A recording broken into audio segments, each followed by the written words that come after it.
Good afternoon दोस्तों। तो dream RS के यूट्यूब चैनल में आपका स्वागत है। मैं हूं अनिल जांगीर और आज हम डिस्कस करेंगे 1 मार्च के इम्पोर्टेंट न्यूज़। तो एक बार नज़र डाल लेते हैं कि हम क्या क्या डिस्कस करेंगे। तो हम सबसे पहले लोकायुक्त के बारे में डिस्कस करेंगे। उसके बाद हम जो अभी इसरो ने PSLV 51 लॉन्च किया है उससे रिलेटेड, उसके अगला आर्टिकल हमारा जोजिला पास से होगा। उसका अगला आर्टिकल हम वर्ल्ड बैंक की एक रिपोर्ट आई है उससे, और जो सिंगल डोज वैक्सीन की अभी बात चल रही है जो अमेरिका और चाइना की, उसके रिलेटेड हम न्यूज़ देखेंगे। उसके बाद जो छोटी मोटी खबरें जो करंट में चल रही है उनको भी हम डिस्कस करेंगे। तो शुरू करते हैं। तो आखिरकार जो 2 साल के लोकायुक्त की पोस्ट वैकेंट चल रही थी उसको फिल कर लिया गया है। जो अब हमारे जो नए लोकायुक्त होंगे वो कौन होंगे? प्रताप कृष्ण लोहरा। कौन होंगे? प्रताप कृष्ण लोहरा। तो लोकायुक्त क्या है आप सबको पता ही होगा कि ओम्बड्समैन है। तो ये जो हमारे हायर लेवल जो ब्यूरोक्रेट हो गए, मंत्री हो गए, तो उनका करप्शन रोकने के लिए लोकायुक्त है। तो जो ये कब आया था? राजस्थान लोकायुक्त तथा उप लोकायुक्त अधिनियम 1973। तो 1973 में ही हमारे यहाँ पर लोकायुक्त आ गया था। जबकि सेंटर में लोकपाल कब आया था? 2013 में, जब अन्ना हजारे का प्रोटेस्ट हुआ था। तो ये क्या काम करता है लोकायुक्त? तो ये राजस्थान के जो हमारे मंत्री हो गए, सचिव, सेक्रेटरीज हो गए, या जो हमारे लोकल जो स्टेट के PSCs हैं, पब्लिक सेक्टर एंटरप्राइज हैं, जो उनके अध्यक्ष हो गए, या जो ऑटोनोमस बॉडीज होती हैं, जो हमारे नगर निगम हो गए, ये कई सारे जो बॉडी हो गए, या जैसे एनवायरमेंट से रिलेटेड बॉडीज हो गई, तो जो इनके उपाध्यक्ष, प्रमुख, जो इनके हायर लेवल ऑफिसर्स होते हैं, तो अगर वो भ्रष्टाचार करते हैं या पद का दुरुपयोग करते हैं या अकर्मण्यता काम नहीं करते हैं, तो उसकी जांच के लिए एक वैधानिक और स्वतंत्र संस्थान है। वैधानिक और स्वतंत्र संस्थान है। तो अभी इससे पहले क्या हुआ था लोकायुक्त से रिलेटेड कि इनका जो कार्यकाल पहले 8 साल का हुआ करता था उसको घटाकर 5 साल कर दिया गया है।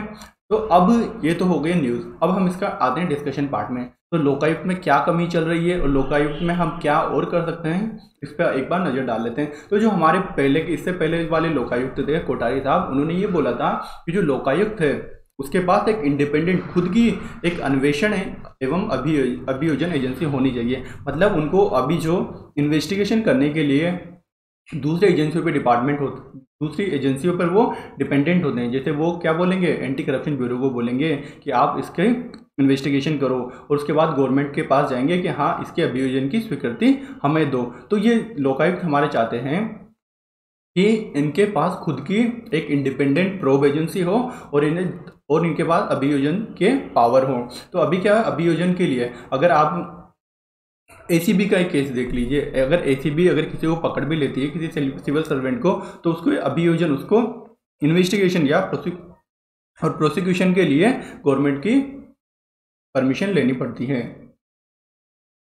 तो इनकी डिमांड क्या रहती है लोकायुक्त की, कि जो ACB है, एंटी करप्शन ब्यूरो है, उसको दूसरे राज्यों की तरह हमारे लोकायुक्त के अधीन लाया जाए। मतलब ACB लोकायुक्त को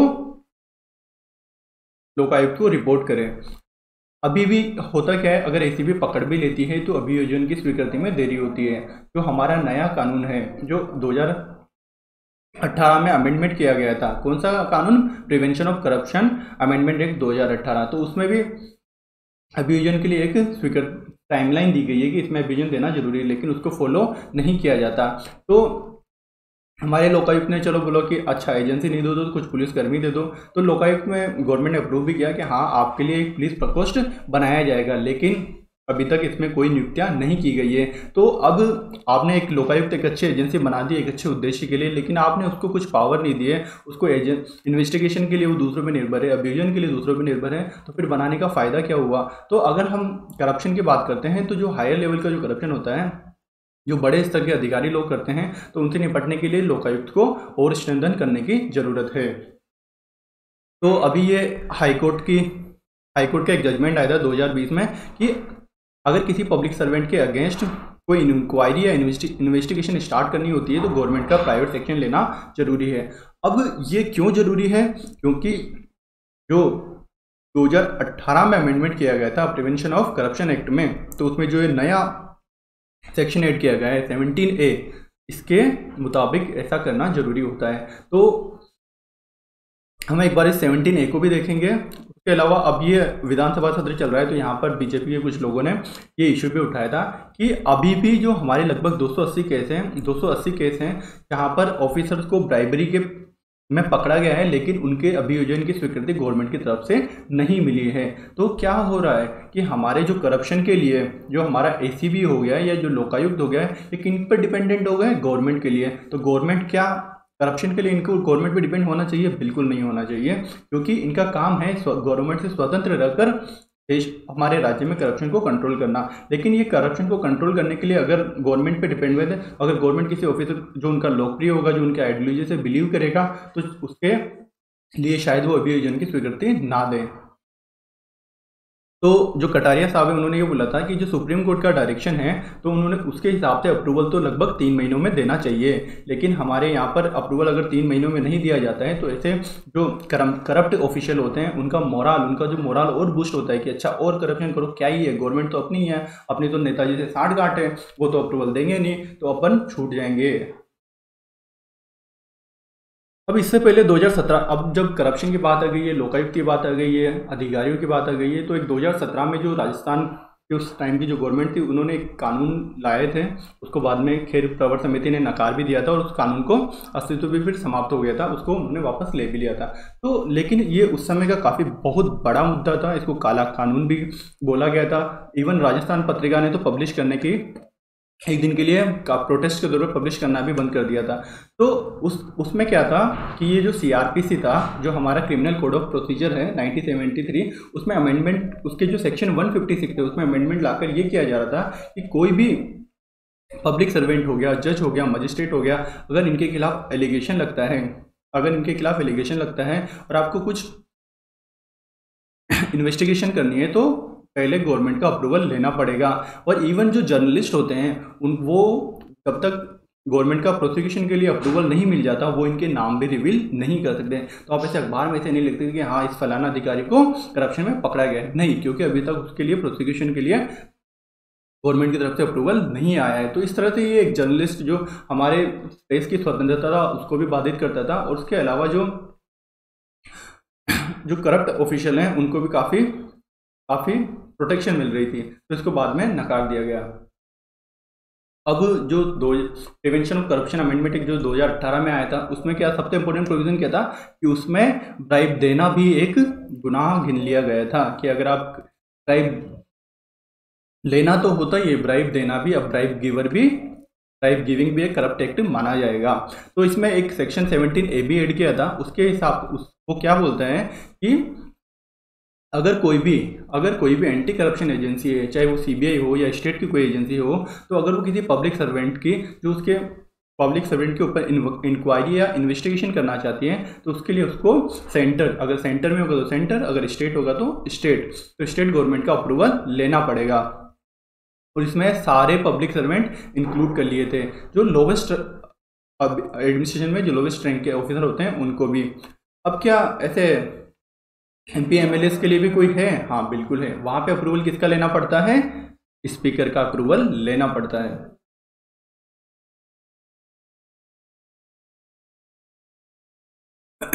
तो इस तरह से क्या हो रहा है कि जो इसने क्या किया, जो 17A आया, इसने क्या किया कि जो एंटी करप्शन एजेंसी थे उन्होंने गवर्नमेंट की वो अब गवर्नमेंट की दया पर निर्भर हो गए, वो खुद अपने आगे होकर कुछ इनिशिएटिव नहीं ले सकते।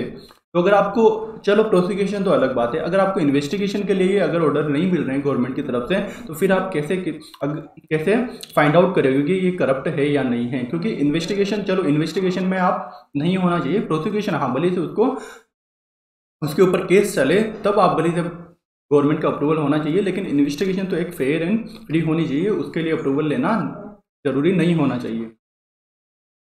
क्योंकि आप ये देखिए, क्योंकि इससे पहले भी ऐसा ही कुछ रूल था, Delhi special police establishment act, तो उसका जो सेक्शन 6 था जो 2003 में लाया गया था, उसके हिसाब से जो सेंट्रल गवर्नमेंट जो ज्वाइंट सेक्रेटरी या उससे लेवल के ऑफिसर होते हैं, तो उनके ऊपर अगर कोई इंक्वायरी या इन्वेस्टिगेशन करनी होती है तो पहले गवर्नमेंट का अप्रूवल लेना पड़ता था। लेकिन सुप्रीम कोर्ट ने इसको आर्टिकल जो 14 है हमारा इक्वलिटी, समानता का अधिकार, उसका वायलेशन बताते हुए नल एंड वॉइड कर दिया था।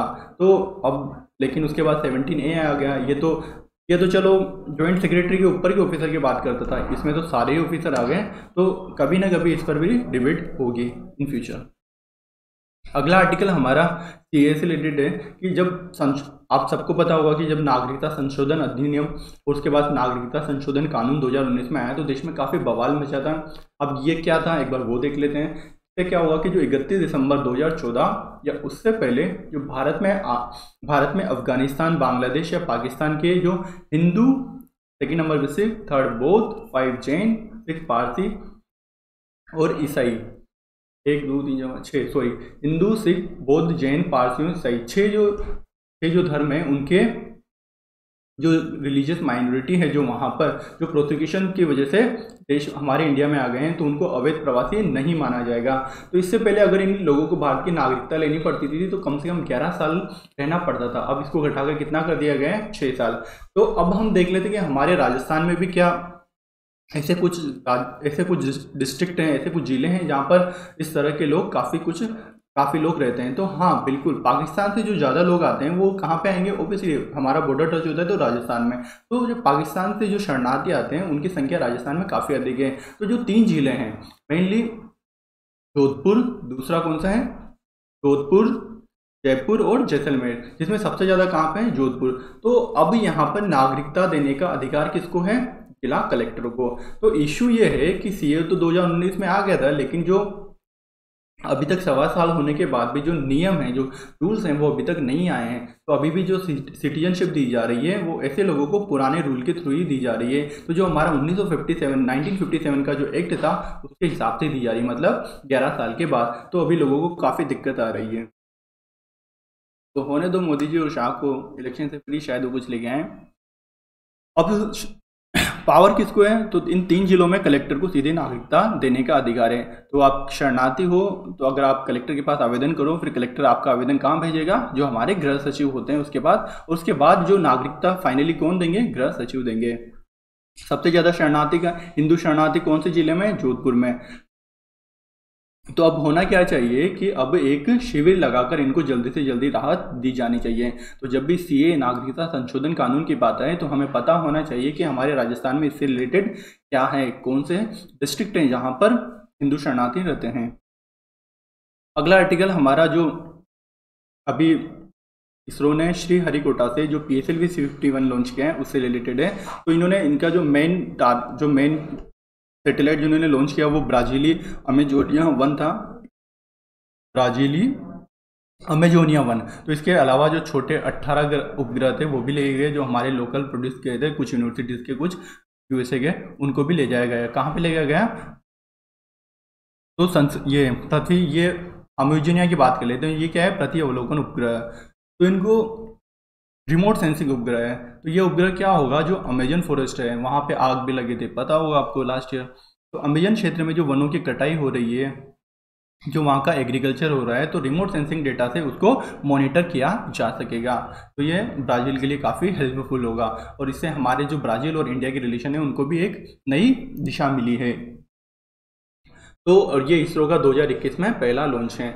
और इसरो का साथ साथ ये NISL जो न्यू स्पेस इंडिया लिमिटेड है, तो ये इसरो के जो कमर्शियल एक्टिविटीज़ है उनको प्रमोट करने के लिए बनाई गई कंपनी है। और ये क्या पहली कंपनी है, नहीं, ये दूसरी कंपनी है। इससे पहले कौन सी कंपनी थी, अंतरिक्ष।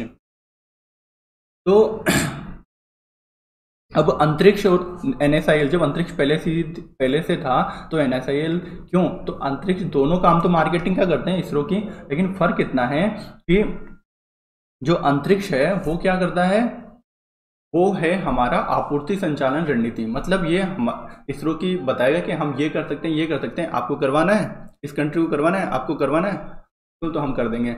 लेकिन जो NSIL है ये क्या करेगा, ये इंडस्ट्री की डिमांड सुनेगा कि अच्छा भाई आपको ये चाहिए, ओके हम इसरो से बात करके बताते हैं कि हम ये लॉन्च कर सकते हैं या नहीं कर सकते हैं। तो ये क्या होगा, मांग संचालित दृष्टिकोण पर होगा। तो मतलब कि इसरो की पेशकश के लिए सिर्फ मार्केटिंग के बजाय NSIL ग्राहकों की ज़रूरतों को सुनेगा और इसरो को उन्हें पूरा करने के लिए कहेगा। तो क्या करेगा, ये जो प्राइवेट सेक्टर है उसके साथ मिलकर जो स्मॉल सैटेलाइट लॉन्च व्हीकल हो गए या शक्तिशाली जो PSLV हो गए, पोलर सैटेलाइट लॉन्च व्हीकल, उनका प्रोडक्शन किया जाएगा। इससे हमारी जो डोमेस्टिक छोटी स्टार्टअप है उनको भी प्रमोशन मिलेगा और इसरो की जो रिसर्च हो रही है, इतना अगर इतना इसरो इतना रिसर्च करता है, अगर उसका जो हम वाणिज्यिक प्रयोग नहीं कर पाए, उसको दुनिया के बेनिफिट के लिए यूज़ नहीं कर पाए, तो क्या बेनिफिट। तो ये इसरो की जो रिसर्च का जो बेनिफिट है वो वर्ल्ड को पहुंचाएगा, साथ साथ हमें इससे एक अच्छी इनकम भी मिलेगी। इसरो हमारा रीजनल जो एशिया रीजन है उसमें भी अपना कमांड अच्छे से बढ़ा पाएगा स्पेस फील्ड में। इसके अलावा एक Indian national space promotion and authorisation centre in space भी बनाया गया है।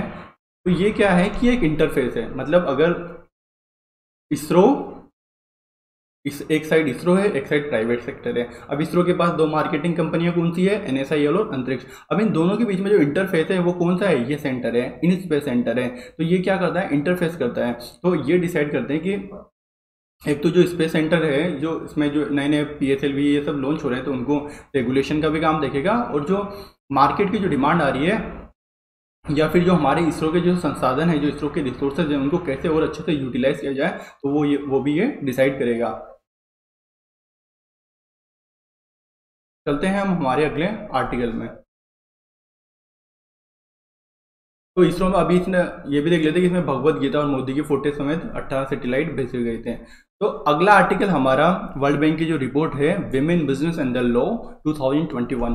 तो ये जो वर्ल्ड बैंक की महिला कारोबार और कानून 2021 जो रिपोर्ट आई है, उससे रिलेटेड आर्टिकल है। उसमें इंडिया को 123वें स्थान पे रखा गया है। कौन से स्थान पर, 123। तो 190 देशों की सूची में यमन सबसे क्या है, लोवेस्ट है, और सबसे टॉप किसने किया है, बेल्जियम में। तो ये क्या करेंगे, ऑब्वियसली जो विमेन का पार्टिसिपेशन है बिजनेस में या लॉ में, उसको नापते हैं, उसको देखते हैं। तो इन्होंने रिपोर्ट में ये पाया, वर्ल्ड बैंक ने, कि केवल 10 देश, केवल 10 कंट्रीज ऐसे हैं जो महिलाओं को पूर्ण सम्मान अधिकार देते हैं, इक्वल राइट देते हैं पुरुष के बराबर, या उन्हें इक्वल कानूनी प्रोटेक्शन, कानूनी सुरक्षा देते हैं पुरुष के बराबर। ऐसे सिर्फ 10 देश हैं। जबकि भारत जैसे जो 180 देश हैं, क्योंकि टोटल रिपोर्ट 190 की है, तो 10 बढ़िया और 180 ऐसे हैं जहां पर समान अधिकार नहीं दिए जाते हैं। जो अच्छे देश हैं उनमें क्या कौन कौन है, जैसे कि बेल्जियम हो गए, France, Denmark, Latvia, Luxembourg, Sweden, Iceland, Canada, पुर्तगाल, आयरलैंड। तो ऐसे देश हैं जो महिलाओं को किसी भी जो वहाँ पे मूवमेंट होते हैं, आंदोलन होते हैं, वहाँ पे बोलने की आज़ादी के साथ साथ समान काम, मतलब वहाँ पर सबको, विमेन और पुरुष को इक्वल सब काम करने की आज़ादी है। कहीं पर ऐसा नहीं है कि यहाँ पर विमेन काम नहीं कर सकती। और या फिर समान वेतन, यहाँ पर इक्वल पे। हमारे इंडिया में क्या होता है, विमेन के पे काफ़ी लो होते हैं पुरुष के कंपेरिजन में। या फिर शादी करने का अधिकार हो गया, हमारे यहाँ पे डिसाइड कौन करता है, पेरेंट्स, की आपको भी शादी करनी है। या बच्चे पैदा करने का ये कौन डिसाइड करता है, फैमिली। मतलब विमेन के तो कुछ है ही नहीं। या फिर जो कारोबार के आपको टीचर बनाना है, डॉक्टर बनाना है, ये पहले ही हमारे घर वाले, हमारी फैमिली डिसाइड करते हैं विमेंस के लिए। तो ये आज़ादी है, जो पूर्ण समान अधिकार है, जो हम पुरुषों को देते हैं, हमारे बेटों पुरुषों को जो अधिकार मिलते हैं कि आप अपना करियर डिसाइड कर सकते हैं, आप अपने मैरिज एज डिसाइड कर सकते हैं, आप अपने बच्चा कब पैदा करोगे डिसाइड कर सकते हैं। लेकिन हमारी जो हम विमेंस होते हैं, इन पर थोप दिया जाता है। तो इसी को हमें एड्रेस करने की ज़रूरत है। तो हमसे तो बढ़िया तो ये इस्लामिक देश, जहाँ पर हम ऐसा सोचते हैं कि यहाँ पर विमेन का इंडिया से भी बुरा रखा जाता होगा, लेकिन वो तो हमसे आगे। जैसे टर्की तो 78 पे, इसराइल 87, सऊदी 94। तो रिपोर्ट में बताया गया है कि भारत जो है कुछ मामलों में महिलाओं को पूर्ण अधिकार देता है, लेकिन कुछ ऑब्वियसली जो प्रॉपर्टी राइट हो गए, इसके अलावा इक्वल पे हमारे कॉन्स्टिट्यूशन में भी है। तो इस तरह से धीरे धीरे इंडिया में प्रमोट हो रहा है। ऐसा नहीं कि बिल्कुल ही बदतर है हम लोग, लेकिन हमारी सोसाइटी है ऐसी है। तो सोसाइटी को बदलने में, अगर किसी वैल्यू को सोसाइटी में ऐड होने में अगर 300-400 साल लगे हैं, तो हमारी विमेन की जो आज प्रेजेंट कंडीशन है, उसको उस तरह के बनने में अगर 1700-1800 साल लगे, तो उसको चेंज होने में हमें कम से कम 30 साल तो लगेंगे। तो और फ्रीडम के बाद तो हम तो ऐसे वो कंट्री हैं जिन्होंने आज़ाद होते हैं विमेंस को राइट दे दिए। तो धीरे धीरे विमेंस के लिए अच्छा भी हो रहा है, और धीरे धीरे और भी बढ़िया होगा। तो इंडिया में कौन कौन से इश्यू इन्होंने हाईलाइट किए हैं, समान वेतन की इक्वल पे नहीं मिलता, मातृत्व, मैटरनिटी बेनिफिट, एंटरप्रेन्योरशिप। यहाँ पर आप देखोगे कि जो प्राइवेट कंपनियों के जो बोर्ड होते हैं, उनमें भी विमेंस बहुत कम होती है। ग्लास सेलिंग बोल दिया जाता है कि एक पोस्ट से ऊपर यह नहीं जाती। या जो संपत्ति या पेंशन जैसे मामले होते हैं, उनमें भी काफ़ी पीछे होती है। संपत्ति में भी क्या होता है, आप सबको पता ही होगा कि जब साइन करवा लिए जाते हैं, जो हमारी सिस्टर्स या बुआ होती है, उनको प्रॉपर्टी के मामले में कि हाँ हमें कोई लेना देना नहीं है, जबकि उनका अधिकार बनता है। अगला आर्टिकल हमारा जोजिला पास से रिलेटेड है। तो अभी BRO ने बॉर्डर रिसर्च ऑर्गेनाइजेशन जो, उसने पहली बार 59 दिन में जोजिला पास खोल दिया है। तो जोजिला पास क्या होता है, जब आमतौर पर जब नवंबर के आसपास बर्फबारी होती है तो नवंबर के मध्य में इसको बंद कर देते हैं, फिर मार्च के दूसरे हफ्ते में खोलते हैं। लेकिन इस बार तो मतलब ये जो लगभग 100 दिन तक बंद रहता था, इस बार इन्होंने 60 दिन में खोलकर इतिहास रच दिया है। ओबियसली क्यों खोला है, क्योंकि हमारी लद्दाख तक सैनिकों के मूवमेंट बढ़ सके, क्योंकि अभी हमें डिसएंगेजमेंट जो प्रोसेस चल रहा है चाइना के साथ चल रहा है, लेकिन चाइना पर भरोसा बिल्कुल नहीं किया जा सकता। तो जो ये जोजिला पास है ये क्या है, ये श्रीनगर और ले कहाँ है, लद्दाख। श्रीनगर कहाँ है, कश्मीर। तो ये केंद्र शासित प्रदेश लद्दाख और कश्मीर के बीच में एक महत्वपूर्ण लिंक प्रदान करता है। ये जम्मू कश्मीर को लद्दाख से जोड़ता है। कितने फीट की ऊंचाई पर है, 1650 फीट की ऊंचाई पर है। तो सैनिकों के लिए जो लॉजिस्टिक सपोर्ट बनाए रखने के लिए जोजिला पास समय से पहले खोला गया है। तो जो हमारे सैनिक लद्दाख में हैं तो उनको जो सप्लाई है रिसोर्सेज की वो कंटिन्यू बनी रह सके, उसके लिए इसको जल्दी खोला गया है। तो एक अभी जोजिला टनल भी चल रही है, जो अभी तो ये क्या बंद हो जाता है, अब चलो ये 60 दिन भी बंद रहा, लेकिन हम चाहते हैं कि ये ऑल वेदर एक्सेसिबिलिटी रहे, हमेशा 365 दिन खुला रहे। तो उसके लिए एक जोजिला टनल का निर्माण किया जा रहा है। ये बाई डायरेक्शन टनल है, मतलब दोनों साइड से आ जा सकते हैं। कब स्टार्ट की गई थी, 2018 में। जब ये बन जाएगी तो एशिया की सबसे लंबी रणनीतिक द्विदिशात्मक सुरंग होगी, जो श्रीनगर, करगिल और लेह के बीच सभी मौसम की कनेक्टिविटी प्रदान करेगी। अगला आर्टिकल हमारा जो वैक्सीनेशन में चैलेंज आ रहे हैं उससे रिलेटेड है। छोटा सा आर्टिकल है, पर इंटरव्यू के लिए बहुत इंपॉर्टेंट है। तो जो हमारे जो हेल्थ वर्कर हैं उनको जो पहली डोज दी गई कोविशील्ड की या कोवैक्सीन की, तो अब वो दूसरी डोज लगवाने नहीं आ रहे हैं। तो ये एक अपैथी दिखाता है, ये मतलब वो इंटरेस्ट ही नहीं ले रहे हैं। क्या ऐसा हम क्या कर सकते हैं कि उनमें हेल्थ वर्कर खुद आके वैक्सीन का दूसरा टीका लगवा सकें। अगर वो खुद ही नहीं आएंगे तो जनता को हम किस तरह बोल पाएंगे कि आप भी दोनों टीके लगवाओ। तो जो वैक्सीन हेजिटेंसी है इंडिया में, उसको एड्रेस करने की ज़रूरत है। अब ये किस तरह एड्रेस करने की जा सकती है। ओबियसली जो कई सारी जो कोवैक्सीन का जो, जैसे कि कोवैक्सीन का डेटा रिलीज नहीं किया गया था, इसी प्रकार जो सबसे बड़ी हमारा जो वैक्सीन हेजिटेंसी है उसको एड्रेस करने के लिए इंफॉर्मेशन पब्लिक में अच्छे से होनी चाहिए। उसके अलावा अगर किसी को साइड इफेक्ट होते हैं या जो साइड इफेक्ट जनरली लोगों को हो रहे हैं उनको पब्लिक में अच्छे से बताना चाहिए, अच्छे से उनको मॉनिटर करना चाहिए। अच्छा आपने ये लगवा लिया, आप में क्या दिक्कत आ रही है, क्या नहीं आ रही है। और हमें जो बड़े बड़े अधिकारी नेता लोग हैं उनको पहले लगवा कर दुनिया को दिखाना पड़ेगा, कि लोगों को बताना पड़ेगा कि देखो लगवा लो, कोई दिक्कत नहीं है। अभी लेटेस्ट मोदी जी ने भी लगवा लिया है। अब उसके बाद इसको लड़ने के लिए अब क्या आ रही है, अभी तक क्या है, कोविशील्ड और कोवैक्सीन, इन दोनों का क्या है ना, और या फिजर या कई सारी जो वैक्सीन है स्पुतनिक, इन सबका 2-2 डोज लगते थे। अब क्या हो रहा है कि अब सिंगल डोज वैक्सीन आ रही है, क्योंकि सेकेंड एक ही बड़ी मुश्किल से लगा रहे हैं, दूसरा तो लगवाने आते ही नहीं है। और ऐसा बोलते हैं कि सेकेंड वाला थोड़ा और भी ज़्यादा भारी वाला होता है टीका। तो अभी चाइना का कौन सा आया है, 85N कोविड-19 वैक्सीन, तो इससे 6 महीने के लिए सुरक्षा मिलेगी, और दूसरा डोज और ले लेंगे तो 20% और सुरक्षा बढ़ जाएगी। लेकिन इसको WHO का अप्रूवल नहीं मिला है। और USA की जो जॉनसन एंड जॉनसन कंपनी है उसने भी अपना सिंगल डोज वैक्सीन निकाल दिया है। तो ये किस पर काम करता है, एडिनोवायरस 26 DNA पर आधारित है। अब इससे क्या होता है, जो हमारा नॉर्मली वैक्सीन को स्टोरेज करने के लिए टेम्परेचर काफ़ी कम रखना पड़ता है, अब इसमें सामान्य रेफ्रिजरेटर में ही हम इसको रख सकते हैं। तो ये हमने अब ये एक आप न्यूज़ पढ़ी है कि दूसरी डोज नहीं लगवाई तो पहली डोज बेकार हो जाएगी, संक्रमण का खतरा बना रहेगा। तो अगर आप मतलब पहली डोज लगवा लेते हो और ये सोचते हो कि हमें प्रोटेक्शन मिल चुका है, तो आप गलतफहमी में हो, उसका कोई पर्पस सर्व नहीं होता, क्योंकि जो इम्यूनिटी बनने में है उसमें लगभग 30-40 दिन लगते हैं। तो अगर आप पहली लगवा भी लेते हो तो आप दूसरी को लगवाने का समय लगभग 28 से 45, ये भी अनक्लियर है, तो उसको भी क्लियर करना चाहिए कितने में लगवा सकते हैं, 3 महीने हैं, 45 दिन है, 28 दिन है, उसको क्लियर करना चाहिए। तो उसके बाद दूसरी लगवा लेंगे तब जाके हमें प्रोटेक्शन इम्यूनिटी आएगी। अरुणाचल प्रदेश में सभी कोरोना मुक्त हो गए हैं। जॉनसन जी हमने देख लिया, जॉनसन एंड जॉनसन की जो नई वैक्सीन आई है।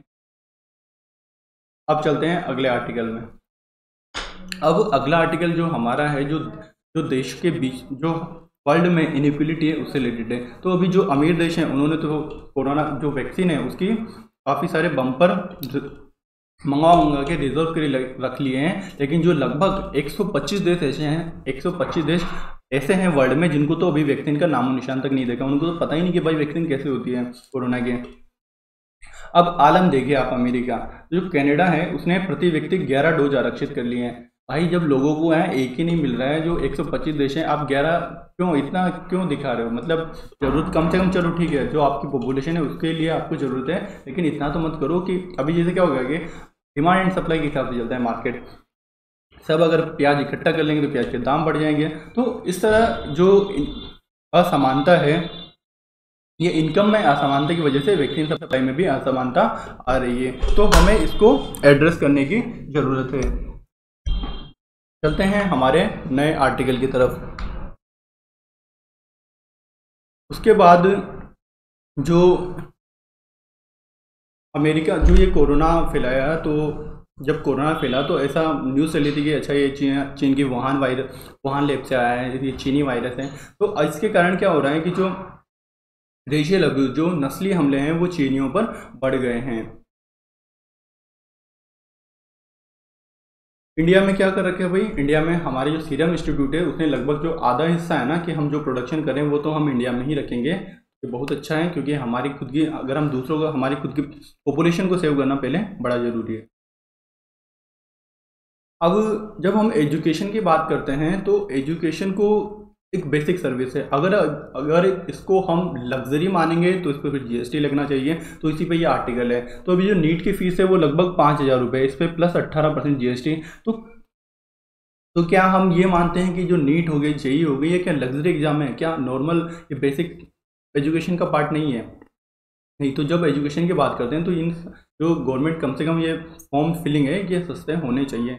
तो अगर ऐसा क्या, इससे होगा क्या, क्योंकि अगर 5,000 रुपये होंगे तो कई सारे जो गांव के बच्चे होते हैं वो फॉर्म ही नहीं भर पाएंगे। तो उससे क्या होगा कि जो फिर ये होगा कि जो सारे डॉक्टर होंगे अमीर लोगों के बनेंगे, गरीब को तो बच्चे डॉक्टर ही नहीं बन पाएंगे। तो जो इनइक्वलिटी है हमारी सोसाइटी में, उसको एड्रेस करने के लिए हमें ऐसी छोटी छोटी बातें होती हैं। फॉर्म की जो फीस हो गई उनको भी एड्रेस करने की ज़रूरत है। अब नीट कौन कंडक्ट करवाता है? National board of examination. तो ये भारत सरकार के कौन से मिनिस्ट्री में आता है? स्वास्थ्य एवं परिवार कल्याण विभाग में आता है। और कहाँ पे रजिस्टर्ड है? तो दिल्ली सोसाइटी पंजीकरण अधिनियम के तहत ये एक सोसाइटी के तौर पर रजिस्टर्ड है। और कहाँ पर इसका हेडक्वार्टर? नई दिल्ली में, और 1975 में स्थापित किया था। तो ये खुद का फाइनेंस खुद जनरेट करता है। उसी प्रकार से जेईई कौन करवाता है? ये कई एनटीए, नेशनल टेस्टिंग एजेंसी। तो इसको बजट 2017-18 में घोषित किया गया था, उसके बाद इसको बना भी दिया गया। तो ये कहाँ पे रजिस्टर्ड है? जो भारतीय सोसाइटी पंजीकरण अधिनियम 1860 है उसके तहत ये सोसाइटी के तौर पर रजिस्टर्ड है। तो ये उच्च शिक्षण संस्थानों में जो फेलोशिप या एडमिशन के लिए जो एग्जाम होते हैं, जैसे जेईई हो गया, तो उसको ये आयोजित करती है। अब ये भी एनबीई की तरह आत्मनिर्भर परीक्षण संगठन है। तो अब बात यह है कि जब एनटीए एनबीए है तो इनका जो गवर्नमेंट क्या प्रमोट कर रही है कि आप अपना फाइनेंस खुद जनरेट कीजिए। लेकिन जब ये फाइनेंस जनरेट करेंगे तो कैसे करेंगे? ऑब्वियसली ये फॉर्म की फीस बढ़ाएंगे। तो जब हम इतना सब्सिडी पे इन्वेस्ट करते हैं, हमारी food subsidy, fertiliser subsidy, petroleum subsidy, सब इतना होता है, तो क्या हम थोड़ा सा इन्वेस्ट नहीं कर सकते कि ये फॉर्म की फीस कम हो, ताकि जो हमारी रूरल पॉपुलेशन है वो भी एजुकेशन में आगे आ सके? तो हमें इसको भी एड्रेस करने की ज़रूरत है। It's my personal view. उसके बाद ये खबर पड़ी है कि सूरत निकली तो कृषि विश्वविद्यालय को मिली तारीफ। तो जो हमारा जो जोधपुर की जो एग्रीकल्चर यूनिवर्सिटी है, तो उसने 3 साल पहले जो लूणी का जो गांव है, लूणी गांव है, उसको गोद ले लिया था CSR के अंदर, कॉर्पोरेट सेक्टर रेस्पॉन्सिबिलिटी के अंदर। तो उन्होंने इतना अच्छा काम किया, उन्होंने वहाँ पे जैविक खेती प्रमोट की, उससे इनकम भी बढ़ाया, वहाँ पे बड़े बड़े पेड़ लगाए जो छाया जनरेट करते हैं। इस तरह से उन्होंने गांव की जो सिचुएशन थी वही बदल दी, गांव का पूरा दृश्य ही बदल दिया। तो जब हम एग्रीकल्चर की बात करते हैं तो एग्रीकल्चर में कई सारे रिसर्च इंस्टीट्यूशन होते हैं, एग्रीकल्चर यूनिवर्सिटीज़ होती हैं। तो जब तक इन रिसर्च का ग्राउंड लेवल पे प्रमोशन नहीं होगा, जब ये रिसर्च लैब से निकल के ग्राउंड लेवल पे इम्प्लीमेंट नहीं होगी, तो रिसर्च का कोई फ़ायदा नहीं होता है। तो इस तरह से जो इसका सबसे बढ़िया एग्जांपल ये हमारा लूणी गांव की जो दशा बदली है विश्वविद्यालय ने, वो है। तो हमें जो इंटरलिंकिंग है, जो हमारे एकेडमिक इंस्टीट्यूशन हो गए, और जो फार्मर हो गए तो जो इनकी इंटरलिंकिंग है उसको और बढ़ावा देना चाहिए। अगला आर्टिकल जब ये है कि ये ऐसे ही नॉर्मल है, आप इसको स्किप भी कर सकते हो, लेकिन इंटरव्यू के हिसाब से और ऐसे जीके के हिसाब से नॉर्मली बढ़िया है कि जो अभी केरला में क्या हो रहा है कि इलेक्शन आ रहे हैं, तो वहाँ पे केरला एक फैक्ट वाली बात कि सबसे पहली कम्युनिस्ट गवर्नमेंट कहाँ पे बनी थी, केरला में 1957 में। उसी प्रकार जो पहली कॉरपोरेट पार्टी, अब सिर्फ इसमें क्या है, कॉरपोरेट लोग हैं, इनका बिजनेस, ये बिजनेस ही करते हैं। तो 2020 ये वहाँ पे पंचायत के इलेक्शन भी लड़े हैं और अभी शायद विधानसभा के इलेक्शन पे भी लड़ेगी। तो इसने दिखा दिया, इस पार्टी ने, कि कॉर्पोरेट सेक्टर इतना बुरा नहीं होता जितना हम निजीकरण या कॉर्पोरेट सेक्टर की बुराई करते हैं कि ये शोषण करने वाला होता है। तो लेकिन इन्होंने अलग ही इमेज इनकी बनाई है। इन्होंने पंचायत, अब ये देखिए आप ऐसे घर देख सकते हो, लेकिन इन्होंने कॉर्पोरेट ने अच्छे से फाइनेंशियल यूज़ किए अपनी जो इनका एक्सपर्टाइज थी घर बनाने में या कुछ बनाने में, उन्होंने इसको मैनेजमेंट था जो उन्होंने अच्छे से यूज़ किया। अभी क्या होता है कि गांव में जो हमारे सरपंच हो गए या कई सारे जो लोकल लेवल के अधिकारी हो गए, उनके पास इतनी एक्सपर्टाइज नहीं होती, या फिर जो गवर्नमेंट के जो अधिकारी, गवर्नमेंट का जो सपोर्ट स्टाफ भी मिलता है गवर्नमेंट की तरफ से, जो मतलब बीडीओ हो गए या जो छोटे लेवल के अधिकारी हो गए, तो उनमें भी इतना एक्सपर्टाइज नहीं होता है कि वो कैसे इतना अच्छा कर सकते हैं। तो लेकिन तो इन्होंने दिखा दिया है। तो अब इन्होंने बोला है कि जो पहले पंचायत में जो भी काम होता था उसमें 60% रकम तो ये अफसर, पॉलिटिशियन, कॉन्ट्रैक्टर खा जाते थे, सिर्फ 40% यूज़ होती थी। अब इन्होंने क्या किया, 100% यूज़ किया। तो इस तरह से अल्टरनेटिव होना पब्लिक के लिए बड़ा ज़रूरी है। जब हम चुनाव की बात करते हैं तभी हम अच्छे गवर्नमेंट को चुन पाते हैं। तो इन्होंने पहले क्या किया कि बेसिक जो नीड होती है, पीने का पानी, सड़क, एजुकेशन, इनको फोकस किया। अभी लग्जरी जो सुविधाएं हैं जैसे शॉपिंग मॉल हो गया, स्विमिंग पूल हो गया, ऐसी बना रहे हैं। तो चलो, गवर्नमेंट कोई भी हो, चाहे वो हमारे जो पार्टियां हैं, बात ये है कि इन्होंने करप्शन को कंट्रोल किया, इन्होंने करप्शन को एड्रेस किया। अभी जब करप्शन को एड्रेस करने की बात आती है, तो जैसे अभी आप सब ने लोकल न्यूज़पेपर में पढ़ा होगा कि सरपंच लोग आजकल काफ़ी विरोध कर रहे हैं, क्योंकि अब जो बिल पास होते हैं वो ट्रेजरी के थ्रू होंगे, तो इसका भी काफ़ी विरोध हो रहा है। तो हमें इन सब चीज़ों को, अच्छा स्टेप है मेरे हिसाब में, लेकिन इसका ग्राउंड लेवल पे विरोध हो रहा है। और शायद हम ग्राउंड लेवल पे काम नहीं करते, हमें नहीं पता, लेकिन जो करते हैं उनको अच्छे से पता होगा। तो इस पर भी डिबेट पर भी कुछ एक्शन लिया जाना चाहिए। अगला छोटा सा आर्टिकल है। अब ऐसे जो आर्टिकल आते हैं मेरा कोई इंटरेस्ट नहीं होता, लेकिन फिर भी हमें डिस्कस करने पड़ते हैं कि जमीन में दफन 2000 साल पुराना अनुष्ठानिक तत्व मिला। तो जो रोम का, जो इटली है उसकी राजधानी रोम है, उसके जो पोम्पाई शहर है वहाँ पर 2000 साल पुराना सेरिमोनियल रथ मिला है। इसमें 4 पहिए हैं, बस वहाँ पे मिला है पोम्पाई शहर में 3 पहिए। अब जब नशे की बात आती है, जब आप सबने उड़ता पंजाब देखी होगी, तो हम बात करते हैं कि ये नशा सिर्फ क्या पंजाब हरियाणा में ही है, नहीं, या सिर्फ गोवा में ही है, नहीं, ये हमारे राजस्थान में भी है। क्योंकि हमारे राजस्थान में क्या है, अफीम की खेती होती है। तो अब क्या हो रहा है कि जो पहले अफीम की खेती वहाँ पे मेवाड़ में ज़्यादा थी, अब ढूंढाड़ में अपनी जड़ें जमा रहे हैं। मतलब कहाँ पे, जयपुर साइड में आ चुके हैं। क्योंकि उस साइड क्या होता है, मेवाड़ में जो अफीम की खेती के लिए जो नारकोटिक्स विभाग है वो पट्टे जारी करता है। तो इस तरह से जब आप पे अफीम की खेती हो रही है, बिल्कुल पट्टे वट्टे जारी करके हो रही है, तो आपके ऊपर पुलिस और जो नारकोटिक्स डिपार्टमेंट है उसकी पैनी निगाह रहती है। तो अब इसका जो दुरुपयोग है, जो तस्करी के, अफीम की जो तस्करी होती है उसमें आप यूज़ नहीं कर सकते। तो अब इन्होंने क्या किया, दूसरा अल्टरनेटिव कर दिया। अब ये जयपुर के आसपास आ रहे हैं, वहाँ पे किसानों को लालच देते हैं, तो ये गेहूँ के खेतों के बीच में ही अफीम उगा रहे हैं। तो ऐसी, अगर हम एडमिनिस्ट्रेशन में आते हैं तो हमें ऐसी चीज़ों को भी एड्रेस करना ज़रूरी होता है। और छोटी सी बात, ये भी राष्ट्रीय धनिया सेमिनार होती है। अभी धनिये का जो रकबा और वो घट गया है, तो हमारे जो ओम बिरला साहब हैं, स्पीकर साहब हैं, उन्होंने बोला है कि इसको बढ़ाना चाहिए। तो उन्होंने एक अच्छी बात बोली कि जो गांव में कृषक मित्र, जो विलेजर्स फ्रेंड बनना जरूरी है, फार्मर्स फ्रेंड बनना जरूरी है, ताकि वहाँ से जो पलायन हो सकता है, जो माइग्रेशन होता है, उसको रोक सकें। तो ये जो फार्मर्स फ्रेंड होंगे वो क्या करेंगे कि छोटे मोटे क्लस्टर बनाएंगे और वहाँ पे जो यूनिट है, फूड प्रोसेसिंग यूनिट, उनको प्रोत्साहित कर सकते हैं। ऐसा ही अभी बजट में भी एक घोषणा हुई है, तो हम पूरे बजट में आएगा तब डिस्कस करेंगे। तो आज छोटी सी न्यूज़ है, आलू के बम्पर पैदावार भाव कम। तो ये जब ये कहाँ पे हुई है, तो हमें पता होना चाहिए कि आलू के कहाँ पे राजस्थान में अच्छे होते हैं, जैसे धौलपुर साइड में अच्छे होते हैं। अब जब ये प्रोडक्शन बढ़ जाता है तो ऑब्वियसली प्राइस घट जाती है, तो इसके लिए क्या कोई स्कीम है? बिल्कुल है। कौन सी है? Operation green. इसको भी हम किसी दिन डिस्कस करेंगे क्योंकि इसमें भी काफ़ी इम्प्लीमेंटेशन चैलेंज आ रहे हैं। उसके बाद अगला आर्टिकल, विश्व चैंपियन को रहा विनेश ने जीता स्वर्ण। तो जो भारतीय पहलवान है विनेश फोगाट, उसने यूक्रेन के जो कीव में आयोजित आउटस्टैंडिंग कुश्ती एंड कोस्ट मेमोरियल टूर्नामेंट के जो फीमेल वर्ग है उसके 53 किलो भार वर्ग का खिताब जीत लिया है। उसके बाद छोटा सा आर्टिकल, नितिशा ने एशिया बुक ऑफ रिकॉर्ड में नाम दर्ज करवाया। तो नॉन स्टॉप डांस में इस टाइटल को बनाने वाली इंडिया की पहली बच्ची बन गई है। अगला आर्टिकल हमारा पोल्स, जो आजकल जो ऐप के थ्रू वॉइस कॉल करने वालों की संख्या 30 से 40% बढ़ गई है।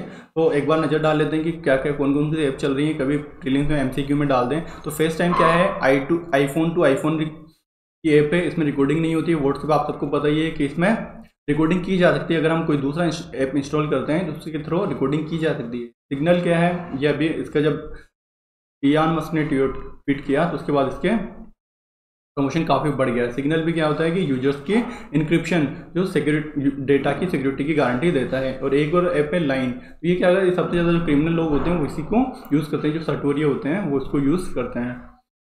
उसके बाद जैतारण में देश का एक ऐसा पहला स्मृति स्थल बनने जा रहा है जो जहाँ 2 जैन संत मिश्रीमल व रूपमुनि